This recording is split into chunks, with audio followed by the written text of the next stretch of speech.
शिवसेना उद्धव बाळासाहेब ठाकरे आणि वंचित बहुजन आघाडीची निवडणूक पूर्व युती जाहीर. प्रकाश आंबेडकर आणि उद्धव ठाकरे यांची संयुक्त पत्रकार परिषद. मुंबई येथील आंबेडकर भवन येथे शिवसेना प्रमुख उद्धव ठाकरे आणि वंचित बहुजन आघाडीचे अध्यक्ष प्रकाश तथा बाळासाहेब आंबेडकर यांनी संयुक्त पत्रकार परिषद घेऊन शिवशक्ती आणि भीमशक्तीच्या युतीची घोषणा केली. गेल्या अनेक दिवसांपासून वंचित बहुजन आघाडी शिवसेना उद्धव बाळासाहेब ठाकरे युतीची चर्चा माध्यमांमध्ये सुरू होती.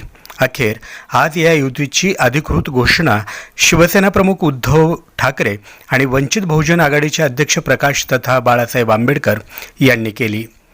पाहुयात प्रकाश तथा बाळासाहेब आंबेडकर आणि उद्धव ठाकरे यांची संपूर्ण पत्रकार परिषद. शिवसेना आणि वंचित बहुजन आघाडीचे सर्व नेते आणि पत्रकार बंधू भगिनी, आज या ठिकाणी एक ऐतिहासिक घटना घडत आहे आणि त्या ऐतिहासिक क्षणाचे आपण सर्वजण साक्षीदार आहोत. शिवसेना आणि वंचित बहुजन आघाडी यांच्यामध्ये गेले काही दिवस चर्चा सुरू होती. शिवसेनेचे पक्षप्रमुख माननीय उद्धव बाळासाहेब ठाकरे आणि वंचित बहुजन आघाडीचे अध्यक्ष ॲडव्होकेट प्रकाश आंबेडकर यांच्या अलीकडे 2 बैठका सुद्धा झाल्या आणि दोन्ही पक्षांनी, त्याचप्रमाणे या दोन्ही पक्षांच्या प्रमुखांनी असा निर्णय घेतला की सध्या जे देशामध्ये वातावरण आहे आणि देश एका हुकुमशाहीकडे वाटचाल करीत आहे, जनतेचे जे ज्वलंत प्रश्न आहे, जिव्हाळ्याचे, महत्वाचे आणि तातडीचे प्रश्न आहेत, त्यांच्याकडे पूर्णपणे दुर्लक्ष करून नको त्या गोष्टींना प्राधान्य दिलं जात आहे, नको त्या गोष्टींवर वादंग माजवलं जात आहे आणि एका प्रकारे देश भरकटवण्याचीच प्रक्रिया सुरू आहे की काय, अशी रास्त भीती वाटावी अशी परिस्थिती निर्माण होते आहे. आणि म्हणून या दोन्ही पक्षांनी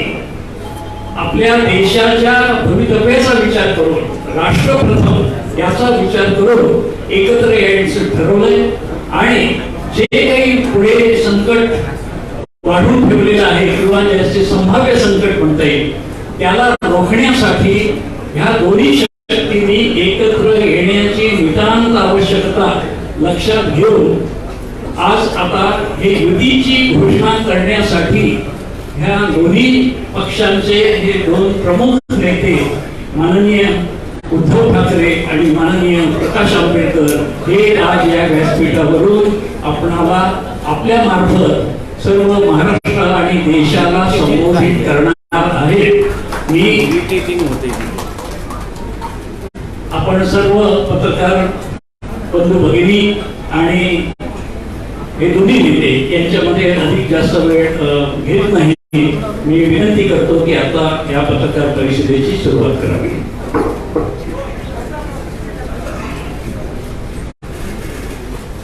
आज 23 जानेवारी आहे.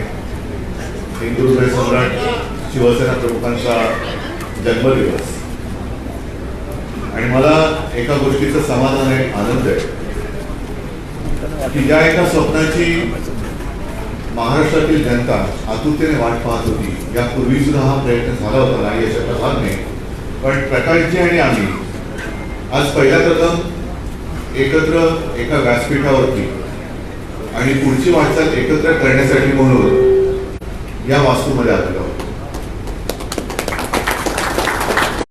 आणखी एक गोष्ट आनंदाची म्हणजे साहजिकच आहे, आंबेडकर आणि ठाकरे ह्या नावाला एक इतिहास आहे, एक पार्श्वभूमी आहे. माझे आजोबा आणि प्रकाशजींचे आजोबा हे समकालीन आणि एकमेकाचे स्नेही होते. दोघांनी त्यावेळेला समाजातील वाईट रूढी परंपरा याच्यावरती प्रहार केले, आघात केले. त्याच्याबद्दल आम्ही दोघांनी काय सांगण्याची आवश्यकता नाहीये. आणि आता जे राजकारणामध्ये चाललेलं आहे, राजकारणामध्ये काही वाईट परंपरा आणि चाली चाललेल्या आहेत, त्याच्यावरती आघात करून त्या मोडून तोडून टाकण्यासाठी या दोन्ही पिढ्यांचे वारसदार आणि त्यांच्यासोबतचे आमच्या आजोबांनी वडिलांनी दिलेले जे काही जीवाला जीव देणारे सहकारी आहेत ते एकत्र येऊन देश प्रथम हा जो एक आता सुभाष देसाई तुम्ही जो शब्द वापरला तो फार महत्वाचा आहे. प्रथम देश हित, कारण एक भ्रम पसरवला जातो आणि नेहमी हुकुमशाहीकडे वाटचाल ही अशीच होते. जनतेला भ्रमात ठेवायचं, नको त्या वादामध्ये अडकून ठेवायचं आणि आपलं इच्छित जे आहे ते साध्य करून द्यायचं. नेमकं त्याच एक वैचारिक प्रदूषणातून देशाला मोकळा श्वास घेण्यासाठी आणि देशातील लोकशाही जिवंत ठेवण्यासाठी घटनेचं महत्त्व, संविधान हे त्याचं महत्त्व आणि पावित्र्य आभारी ठेवण्यासाठी म्हणून आम्ही दोघं एकत्र येत आहोत. ठीक आहे, पुढे राजकीय वाटचाल कशी असेल, आणखी पुढे काय करता येईल, या सगळ्या गोष्टीचा त्या वेळेला जेव्हा जशी वेळ येईल तेव्हा आम्ही विचारविनिमय करून पुढे जाऊच. पण एक गोष्ट नक्की की महाराष्ट्रातील आपण असं एक शब्द आहे तळागाळातील जनता, त्या तळागाळातल्या जनतेपर्यंत जे काही देशात चाललेलं आहे ते पोहोचवण्याची आज गरज आहे. कारण त्यांना आता काल परवाकडे आपले माननीय पंतप्रधान मुंबईत येऊन गेले. सभेला कोण आले होते, कुठून आणले गेले होते, त्यांना काय सांगितलं गेलं होतं, या सगळ्या गोष्टी आपल्याच माध्यमातून आम्ही वाचलेल्या आहेत, पाहिलेल्या आहेत, ऐकलेल्या आहेत. तो एक भ्रम निर्माण करायचं, निवडणुका आल्यानंतर त्यांचा म्हणजे गरिबांचा उदो करायचा, गरिबांनी मतदान केल्यानंतर मात्र गरीब त्यांच्याकडे म्हणजे त्यांना घरं नसतातच, ते रस्त्यावरती आणि यांची उड्डाणे चालू. तर हे आता कुठेतरी थांबवण्याची गरज आहे आणि म्हणून आम्ही एकत्र आलेलो आहोत. साहजिकच आहे, प्रकाशजींचं एक काय मनोगत असेल, मत व्यक्त केल्यानंतर तुमच्या मनात काही शंका कुशंका असल्यास असायची काही आवश्यकता नाहीये, पण काही प्रश्न असले तर आम्ही त्यांना उत्तरं देऊ. बाळासाहेबांच्या असणाऱ्या वाढदिवसाच्या निमित्ताने असणारा आजची घोषणा वंचित बहुजन आघाडी आणि शिवसेना यापुढे निवडणुकीमध्ये एक बदलाचं राजकारण या ठिकाणी सुरुवात होतं.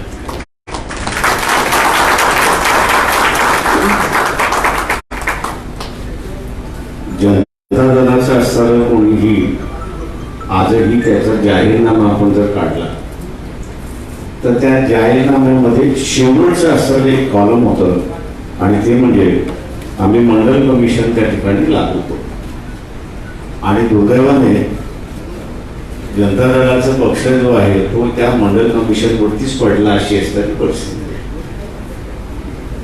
सामाजिक प्रश्नाला ज्या ज्या वेळेस या ठिकाणी हात घातला जातो त्या त्यावेळेस समाज व्यवस्थेमधली गणित बदलतात, हा त्याच्यातला महत्वाचा भाग. गेली अनेक वर्ष उपेक्षितांचं राजकारण याची सुरुवात व्हावी म्हणून आम्ही असा प्रयत्न त्या ठिकाणी केला. जी चळवळ आम्ही असं चालवत होतो तिला आमच्याच मित्रपक्षाने गिळंकृत करण्याचा प्रयत्न केला किंवा मर्यादित करण्याचा असणारा प्रयत्न केला, परंतु आम्ही जुमानलो नाही, आंदोलन करत राहिलो, लढत राहिलो आणि अपेक्षा आम्ही असणाऱ्या या ठिकाणी बघतोय. जिंकून येणं हे मतदाराच्या हातामध्ये आहे, ते काही राजकीय पक्षांच्या हातामध्ये नाही. परंतु उमेदवारी देणं हे असणाऱ्या राजकीय पक्षांच्या हातामध्ये आहे किंवा त्या उमेदवारीच्या स्वरूपामध्ये त्याचं सामाजिकरण होईल, त्याचं सार्वत्रिकरण होईल ही अपेक्षा मी या ठिकाणी बाळगतोय. मी ती कॉइन केलेलं आहे की ह्या महाराष्ट्राची सत्ता 169 कुटुंबामध्ये होती, त्याच्यामध्ये 10 कुटुंब आता असताना वाढ झालेली आहे. नातेवाईकांचं राजकारण जर जसं वाढत गेलं तस तसं महाराष्ट्रातलं दिशांचं जे राजकारण होतं, मोठ्यांचं जे राजकारण होतं, गरिबांचं जे राजकारण होतं हे बाजूला पडत गेलं आणि भांडवलशाहीचं, लुटारूंचं अशी सत्ता त्या ठिकाणी सुरुवात झाली अशी असणारी परिस्थिती आहे. नव्या गोष्टी मांडण्याची गरज आहे असं मी त्या ठिकाणी मानतोय. एका काळी अर्थव्यवस्थेमध्ये मोठ्या इंडस्ट्रीची गरज होती आणि ती आपण असताना भागवतो. पण आज असताना शेतीला जोडधंदा आपण असताना म्हणतो, पण शेतीची प्रक्रिया करणारे उद्योग याची आपण असताना चर्चा करत नाही. मी आज असताना मानतोय की सगळ्यात मोठं असताना एम्प्लॉयमेंट हे काही सेक्टर्स सामान्य माणसाच्या हातामध्ये आपल्याला कशा रीतीने देता येतील, व्यापारी आणि भांडवलदार याच्या हातामध्ये जाणार नाही याची जर दक्षता आपण घेतली तर मी असताना म्हणतो की देवासला जाऊन असताना मोठमोठे लाख प्रोजेक्ट कधी आलेले मी पाहिलेले नाही. करारनामे फक्त त्या ठिकाणी होतात, पण या शेतीवरती पिकणारा प्रक्रिया करणारी यंत्रणा जर उभी राहिली तर महाराष्ट्रामध्ये प्रचंड मोठ्या प्रमाणात एम्प्लॉयमेंट होऊ शकतं आणि एक नवी दिशा त्या ठिकाणी देत आहे. अनेक असे प्रश्न आहेत की ज्याच्यावरती चर्चा करून आम्ही असं भूमिका आपल्या समोर त्या ठिकाणी मांडत राहू. अपेक्षा एवढीच आहे की मी शरद पवारांची रिॲक्शन आज वाचली आहे, नवीन नाही. आमच्या दोघांचं भांडण फार जुनं भांडण आहे, शेतातलं भांडण नाही, नेतृत्वातलं भांडण आहे, दिशेचं भांडण आहे. आमच्या बरोबर येतील अशी अपेक्षा मी त्या ठिकाणी बाळगतो.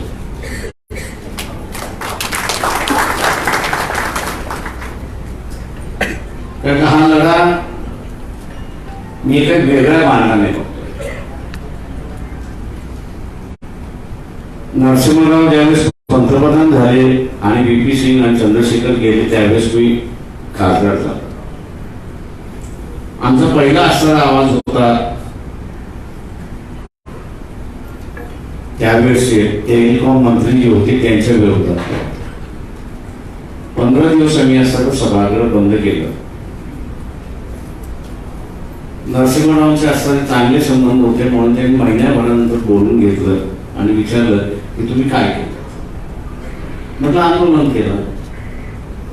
तुम्ही त्याच्या पुढे काय केलं तेवढं मला सांगा. तर म्हटलं माझ्या लक्षात आलेलं नाही, संध्याकाळी या सांगतो.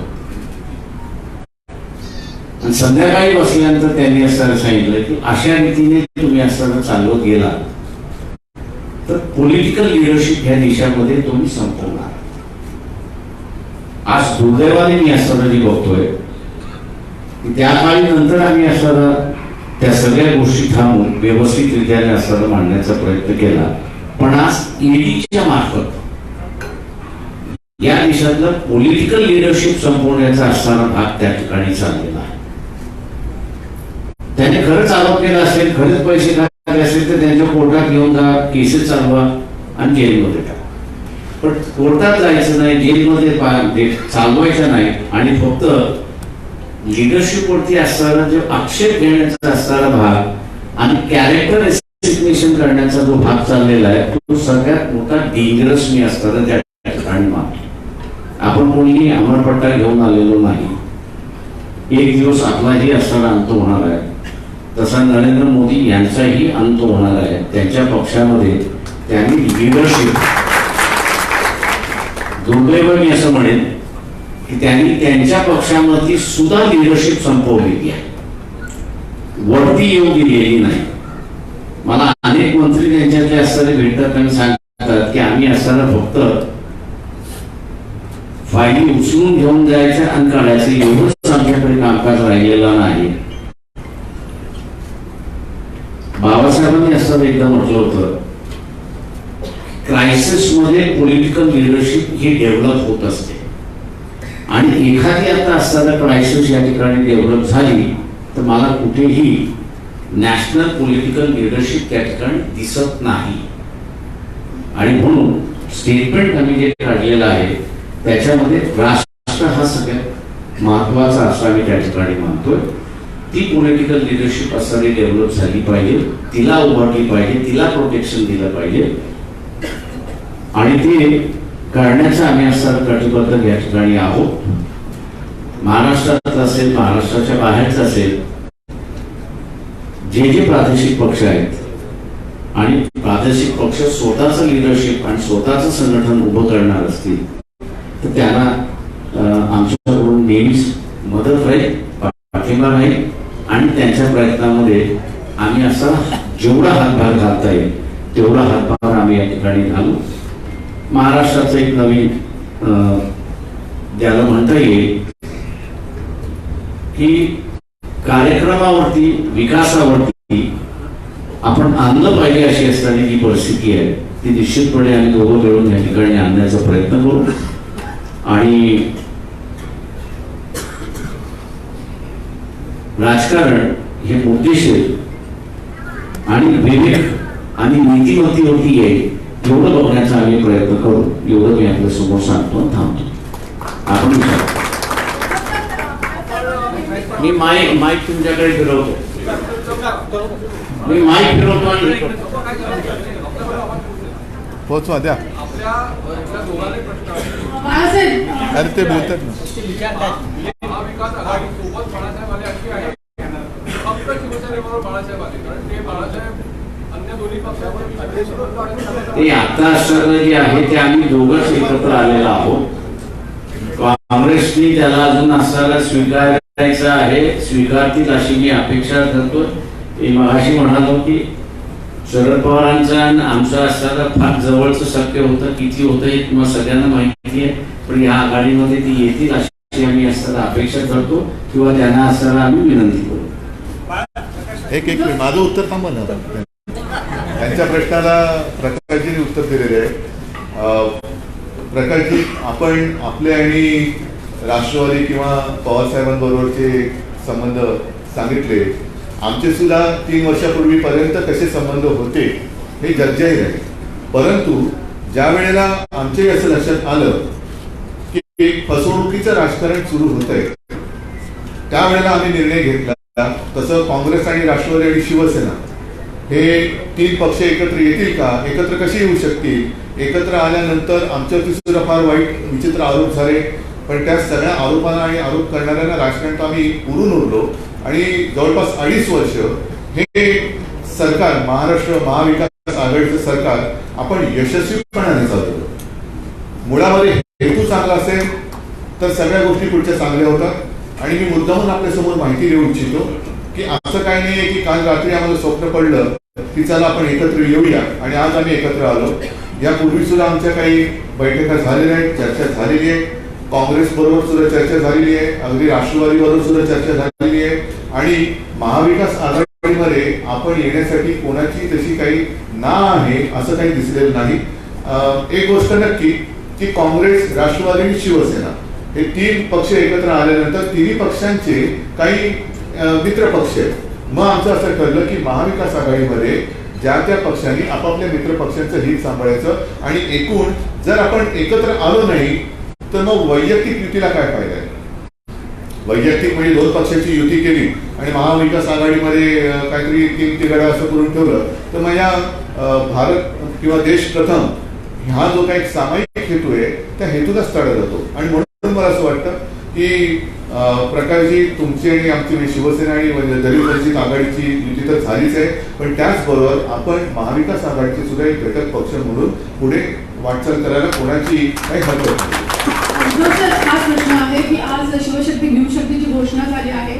महापालिकाच्या निवडणुका आहेत, त्यानंतर लोकसभा आणि विधानसभेच्या आहेत. तर हे जागा वाटप कसं होणार आहे आणि ही युती कशी दिसणार आहे? ही युती विजयी दिसणार आहे.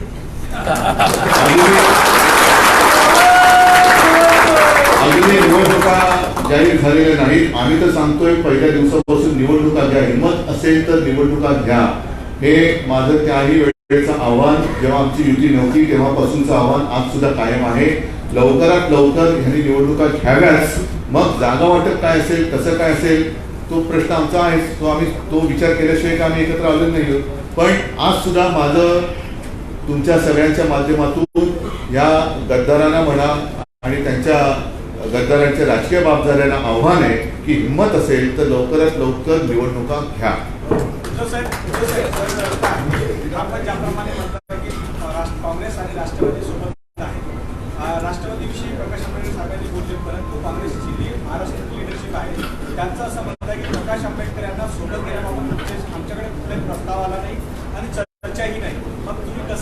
की तेही आमच्यासोबत आहे? दिसेल ना आज उद्यात मी जे काय बोललो ते खरं आहे का ते जे काय बोललो ते खरं आहे ते दिसेल. उद्धव सर, अजितदादांनी सांगितलं आहे की जर का शिवसेना आणि वंचित बहुजन आघाडी यांची एकत्र युती होत असेल तर या पुढचं जे काही जागा वाटप असेल ते शिवसेनेच्या म्हणजे महाविकास आघाडीमधला तिसरा पक्ष शिवसेना म्हणून त्यांच्या ज्या काही जागा असतील त्या जागांमधून वंचित बहुजन आघाडीला द्यावे, महाविकास आघाडीमध्ये त्यांना स्थान असेल असं अजितदादांचं म्हणणं आहे. नाही, महाविकास आघाडीमध्ये स्थान असणार. शेवटी अजूनही कोणी कोणत्या जागा लढायच्या हेच मुळामध्ये ठरवण्याची वेळ आलेली आहे, आता गरज आहे. आणि ते ठरवल्यानंतर कोणाच्या वाट्याला कोणत्या जागा, हा जागा ठरल्यानंतर मग कोणी कोणत्या मित्रपक्षाचं कसं हे करायचं. जसं आता विधान परिषदेच्या बाबतीत झालं, केली ना आम्ही एकमेकाला मदत केली. त्याच्यामध्ये सुद्धा ते नागपूरला आम्ही अर्ज भरला होता पण मागे घेतला. नाशिकची जागा ही काँग्रेसला सोडली होती, काँग्रेसच्या उमेदवारांनी काय ते करू नये ते केलं. त्याच्यानंतर मग आम्ही अपक्षाला तिथल्या पाठिंबा महाविकास आघाडीचा उमेदवार त्या शुभांगीताई पाटील सगळ्यांनी मिळून केलं. अमरावतीची जागा काँग्रेसने जिंकलेली होती ती आम्ही काँग्रेसला सोडली, पण काँग्रेसने आमचा माणूस उमेदवार म्हणून केला, आम्ही काही त्याला म्हटलं नाही. त्याच्यामुळे हे सामंजस्याचं राजकारण आता यापुढे करायचं नसेल तर मग मला असं वाटतं एकत्र येण्याचं नाटक कोणी करू नये. उद्धव साहेब इथे ठाकरे परिवार ने कभी भी जात पात की राजनीति नहीं की है. आज इस गठबंधन के दौरान आपने कहा कि आपकी प्राथमिकता राष्ट्र होगी, तो क्या ऐसे में समझा जाए कि यहाँ से पॉलिटिकल लाइन आगे गठबंधन में आप जात पात की राजनीति करेंगे या फिर सारी चीजों को मेरे पिताजी ने कई बार कहा है कि आमचं हिंदुत्व हे राष्ट्रीयत्व आहे. हे त्यांनी अनेकदा बोललेलं आहे. मैं कोई नई बात नहीं करने जा रहा.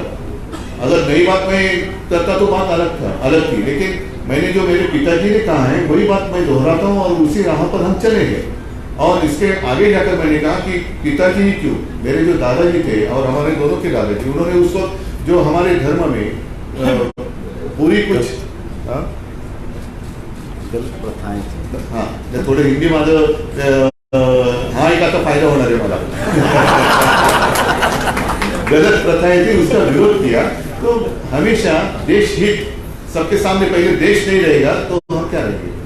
आणि हिंदुत्व आमचा श्वास आहे, हिंदुत्व हे राष्ट्रीयत्व आहे. हिंदुत्व म्हणजे काय आहे हे सगळं प्रकाशजींनी ऐकलेलं आहे, वाचलेलं आहे आणि त्यांनी सांगितलेलं आहे की आता जे काही शिवसेना पुढे येते ते आम्हाला मान्य आहे. उद्धवजी, आज युतीची घोषणा होते आहे. यापूर्वी अनेक बैठका झाल्या. या बैठकांमध्ये खास करून मुंबई महानगरपालिकेसंदर्भात जागा वाटपाची काही प्राथमिक चर्चा झालेली आहे का? दोन्ही पक्षाकडनं काही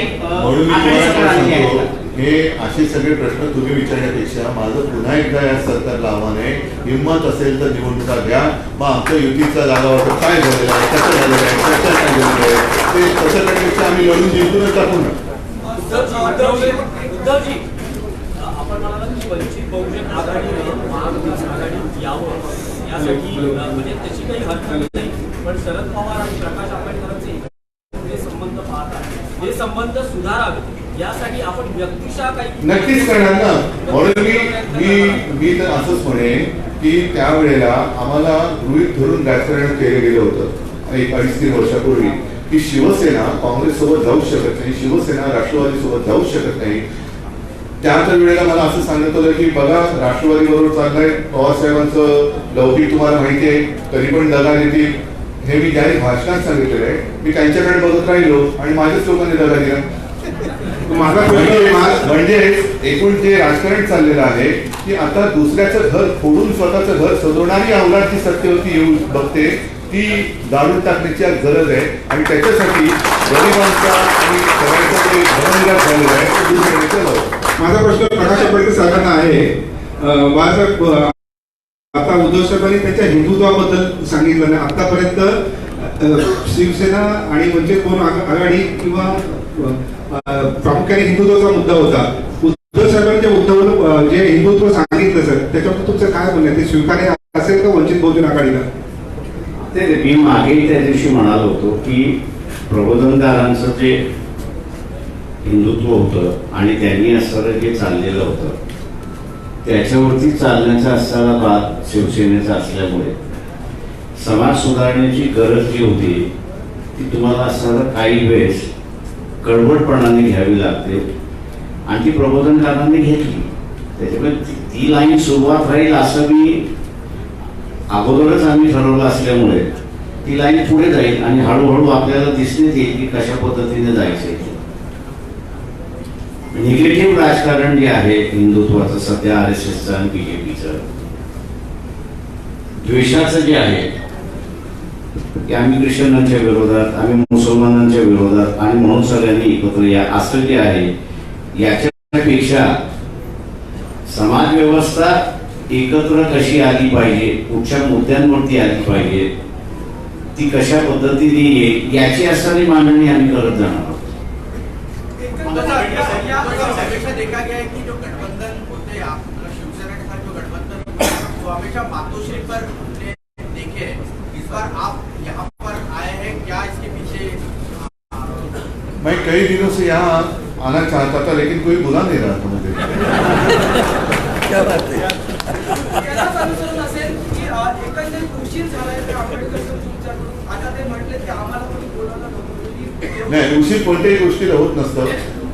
उशीर झाला तरी चालेल, पण सुरुवात होण्याची गरज असते. ती सुरुवातच झाली. आंबेडकर साहेब, एक प्रश्न आहे की मागच्या निवडणुकीमध्ये लोकसभा आणि विधानसभा निवडणुकीमध्ये सगळ्यात जास्त वंचित बहुजन आघाडीने काँग्रेस आणि राष्ट्रवादीचं नुकसान केलं. त्याच्यामुळे काँग्रेस आणि राष्ट्रवादी तुम्हाला यावेळेस सहन करण्याच्या स्थितीत नाही असं दिसतं.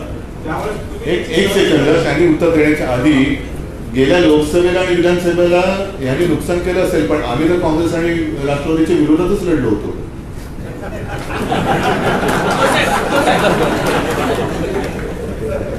ही भाजपची बी टीम आहे असं वारंवार बोललं गेलं होतं. शिवसेनेचेच काय युती होते की त्यांनी आज आरोप केले होते. मग आता पुन्हा एकदा शिवसेनेची युती भाजपच्या बी टीम बरोबर झाली असं म्हणायचं. जिथे भाजप बरोबर आमची युती होते आणि त्याने आम्हाला दगाफटका केल्यानंतर मग किती टीम ABCD काय करायचं, म्हणजे आमची A टीम बरोबरच युती असताना त्यांनी ती युती त्यांच्या स्वार्थापायी मोडली. आणि अत्यंत नेमकेपणाने प्रकाशजींनी सांगितलं की आत्ताचं जे भारतीय जनता पक्षाचं नेतृत्व आहे त्यांनी त्यांच्याच पक्षातल्या नेतृत्वाची एक फळी कापून टाकलेली आहे. म्हणजे नेमकं यांना राजकारणात करायचे काय, यांना शत्रू नको, विरोधक नको आहे. ठीक आहे, मी समजू शकतो राजकारणामध्ये विरोधक असायला पाहिजे, पण त्यांचा पराभव करणं, पण यांना मित्रही नको. म्हणजे मग नेमकं साधायचं काय. आणि म्हणूनच मला असं वाटतं की हे आता आमचं तुम्ही आम्हाला एका धर्म विर्म याच्यावरती प्रश्न विचारण्यापेक्षा आज देश कसा वाचवायचा, कारण देशाची वाटचाल ही सरळ सरळ हुकुमशाहीकडे चालल्याचं दिसतंय. आता जी काही न्याय व्यवस्था म्हणून शिल्लक राहिलेली आहे त्या न्याय प्रणालीला, न्याय व्यवस्थेला सुद्धा दमदाट्या केल्या जात आहे. हे कोणत्या लोकशाहीचं द्योतक आहे. म्हणजे तिकडे यांना न्याय संस्था सुद्धा आपल्या बुडाखाली घ्यायचे, इतर संस्थांच्या बुडाखाली पाहिजेत. मग असं सगळं असेल तर देशात लोकशाही कुठे राहील. मग ती काय आज काल आज त्यांना साक्षात्कार झालेलं आहे रिजिजूंना की काय राज्य घटना ही सर्वोच्च आहे, त्या घटनेमध्ये बसतंय का त्या घटनेत ते बसतंय का. घटनेने प्रत्येकाचे अधिकार हे आखून रेखून दिलेले आहेत. मग तुमच्या अधिकारावरती अतिक्रमण करणं हे कसलं द्योतक आहे. म्हणजेच काय की आम्ही तेवढेच देशाचे तारणहार, आम्ही तेवढेच घटनेचे रक्षक, हा एक सर्वदूर समज करायचा, भ्रम पसरवायचा आणि त्याच्या आडून मला पाहिजे तेच करणार, हे जे काय चाललेलं आहे ना ते मोडून काढण्यासाठी आमची युती आहे.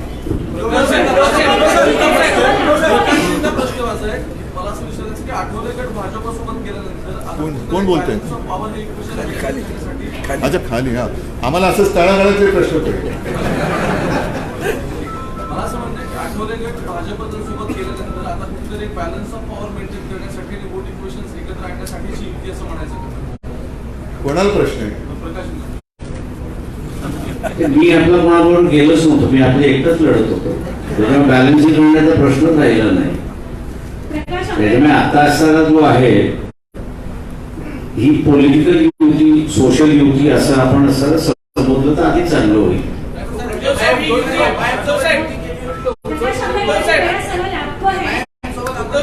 मेरा सवाल एक आपको है, आपकी आलोचना की गई कि पिछले इलेक्शन में बीजेपी की बी टीम मैंने कहा ना उत्तर के साथ जा रहे हैं राष्ट्रवादी और एनसीपी और कांग्रेस के साथ आपका कैसा आगे गठबंधन कैसा रहेगा, आपकी राजनीति उनके साथ कैसी रहेगी. देखिए, सवाल जो आपने जो पूछा है वो लोकसभा के वक्त जो है कांग्रेस और एनसीपी दोनों का ये सवाल था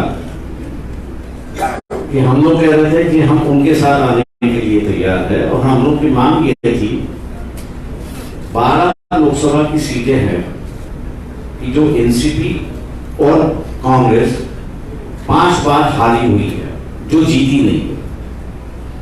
हम उनसे ये कह रहे थे कि भाई इन 12 सीटों में से आप हमसे शेयर कर लीजिए। कांग्रेस शेयर करने के लिए तैयार नहीं थी। अब वजह क्या है मैं आज नहीं बताना चाह रहा हूं, लेकिन जब उनको पता चला कि एमआईएम के साथ में हम लोग का जो समझौता था वो उनके लिए दिक्कतें खड़े कर रहा है, तो उन्होंने ये आरोप लगाया, कांग्रेस और एनसीपी ने आरोप लगाया कि हमको जो है वो बीजेपी ने खड़ा किया। सवाल ये है कि उनको जीतना था या हारना था। पिछले लोकसभा के इलेक्शन में हम लोग 65 लाख वोट लिए थे। अगर उसकी जोड़ अगर एनसीपी और कांग्रेस में हो जाती तो शायद मेरे ख्याल से 20-20 सीटें दोनों जीते।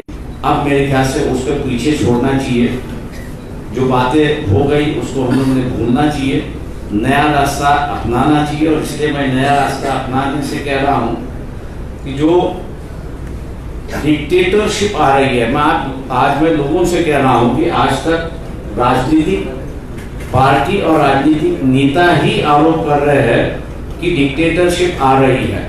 अब मैं लोगों को डिसाइड करने को कह रहा हूं कि बीबीसी की जो फिल्म है 2004 की बात है, 2 बार उसके बाद मोदी जी को प्राइम मिनिस्टर लोगों ने बना दिया। मतलब उस इंसिडेंट का लोगों पे कोई असर नहीं हुआ।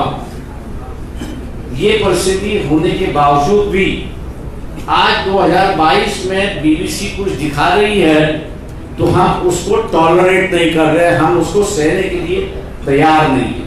मैं आप लोगों से ये पूछ रहा हूं कि ये जो मानसिकता है कि हम किसी को सहन करने के लिए तैयार नहीं है, क्या ये निर्देश करती है या नहीं करती है कि हम लोग डिक्टेटर की ओर बढ़ रहे हैं और एक नया डिक्टेटर इस देश में पैदा हो रहा है? इसका फैसला आम लोगों ने लेना चाहिए और आम लोगों ने अपनी राय बनाना चाहिए। ये अब हम लोगों से कह रहे हैं। मैं उम्मीद करता हूं कि आम जनता जो है इस पर सोचेगी और अपने विचार रखेगी। उद्धव साहब, आपसे सवाल यह है कि अभी आपने कहा कि राष्ट्र प्रथम, ये आपका एक नारा है या ये एजेंडा है। हमेशा बीजेपी भी कहते आ रही है कि राष्ट्र प्रथम, तो आपका एजेंडा उनके एजेंडा से अलग कैसे है? जैसे हमारा हिंदुत्व उनके हिंदुत्व से अलग है वैसी है। नवीन कृती आहे ती महाराष्ट्रातल्या तळागाळात पोहोचवण्यासाठी आपण काही महाराष्ट्रातले दौरे करणार आहात का?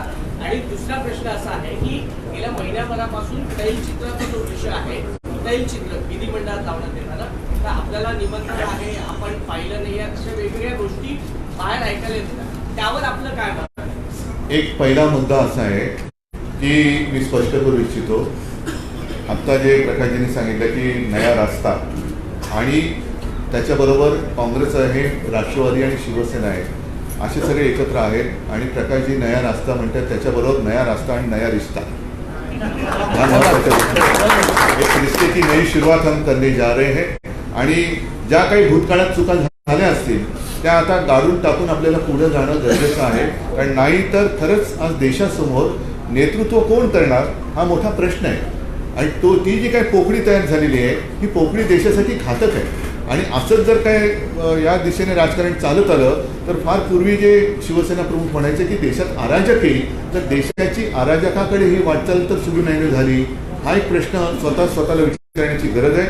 आणि म्हणून मला असं वाटतं की ज्याप्रमाणे शिवसेना, काँग्रेस आणि राष्ट्रवादी, माझा काही त्यावेळेला संबंध नव्हता राजकीय, जेव्हा आम्ही 25-30 वर्ष एक हिंदुत्व भाजप एक म्हणजे आम्ही वटपौर्णिमा करत होतो, सगळं करत होतो, याचा अर्थ असा नाही की जन्मोजन्मी हाच जाऊ द्याचा.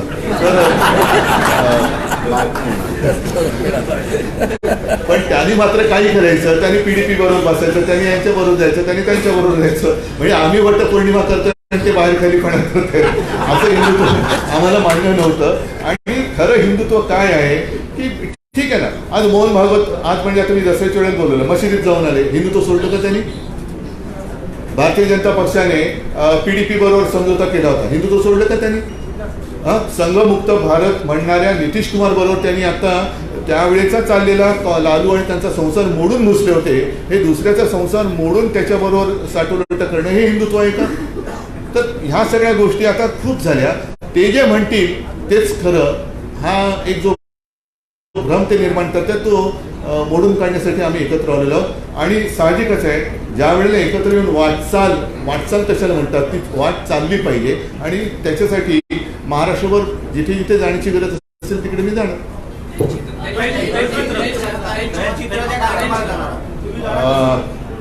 तैलचित्राबद्दल बोलणं कठीण आहे. याचं कारण शेवटी मला असं वाटतं, आज संजय राऊत यांनी सामनाचा अग्रलेख चांगला लिहिलेला आहे. त्याच्यात त्यांनी मंबाजी वगैरे असं ते आता सगळं तुम्हाला माहिती आहे की जी काय घिसाळघाई चाललेली आहे त्याच्यावरती आता थोडंसं मी संध्याकाळी बोलत नाही. आता सगळं बोलत संध्याकाळी तुम्ही येणार नाही.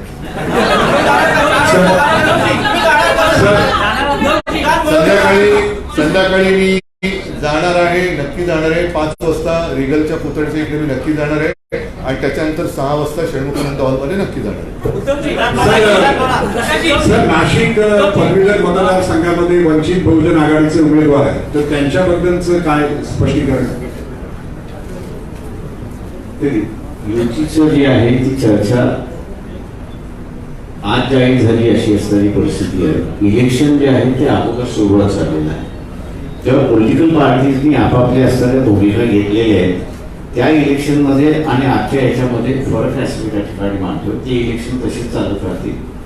रिझल्ट जे येतील ते लोकांसमोर 30 तारखेला त्या ठिकाणी दिसतील.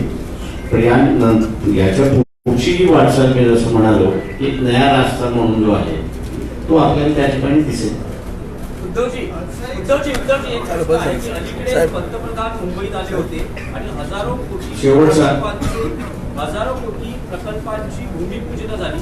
मुंबई महापालिकेच्या प्रचाराला भाजपनं सुरुवात केली आहे. असं असताना मला असं वाटतं की भ्रष्टाचार हा सगळ्यात महत्वाचा मुद्दा. मला असं वाटतं की या काही मुद्द्यावरती मी आज संध्याकाळी बोलणार आहे. म्हणून आता एक राज्याच्या आणि देशाच्या दृष्टीने एक महत्वाचं जे पाऊल आम्ही दोघं टाकतोय ते म्हणजे शिवशक्ती भीमशक्ती एकत्र येणं. त्याच्यासाठी